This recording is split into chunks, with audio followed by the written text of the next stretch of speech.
और हमने देखा कि जैसा इंटरवेंशन हुआ है ट्रंप का इस युद्ध को लेकर के, और जिस तरीके की जो बातचीत नजर आई जेलेंस्की के साथ डोनाल्ड ट्रंप की, उसके बाद भारत की भूमिका इस युद्ध को लेकर के क्या रहने वाली है? क्योंकि जाहिर है, जैसा कि जिक्र हर तरफ यही हो रहा है कि प्रधानमंत्री मोदी ने कहीं ना कहीं युद्ध में मीडिएटर का काम किया और जितनी क्षति हो सकती थी उससे रोका है।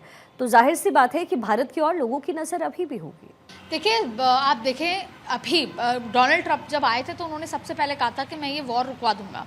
उसके भले ही फाइनेंशियल कारण हो, वो इकोनॉमिक कारण हो, कि जो अमेरिका का एक बहुत बड़े पैसा जो है वो आप देखें कि ये वॉर में चला जाता है, यूक्रेन के एड में जा रहा है। वो चाहते हैं कि ये सब अमेरिका में यूज़ हो, अमेरिका के लोगों के लिए यूज़ हो।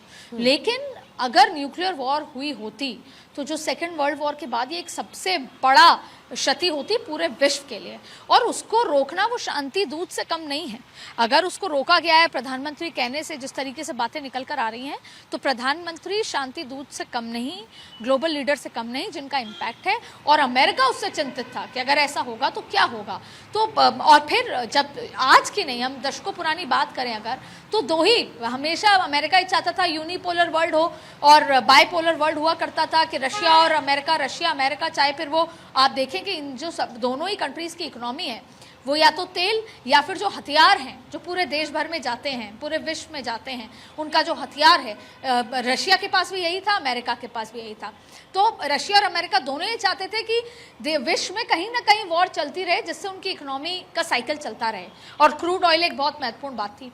तो अमेरिका और रशिया आई टू आई हमेशा एक दूसरे के कॉम्पिटिटर रहे हैं। और ऐसे में अगर न्यूक्लियर वॉर करके रशिया अपना एक डिफाइन कर देता कि वो आज भी उस जो यूनिपोलर बाइपोलर वर्ल्ड में एक बात करते हैं, तो रशिया अपना एक स्थायी रूप रखता है, तो जाहिर तौर पे अमेरिका की एक बहुत बड़ा जो सेटबैक होता।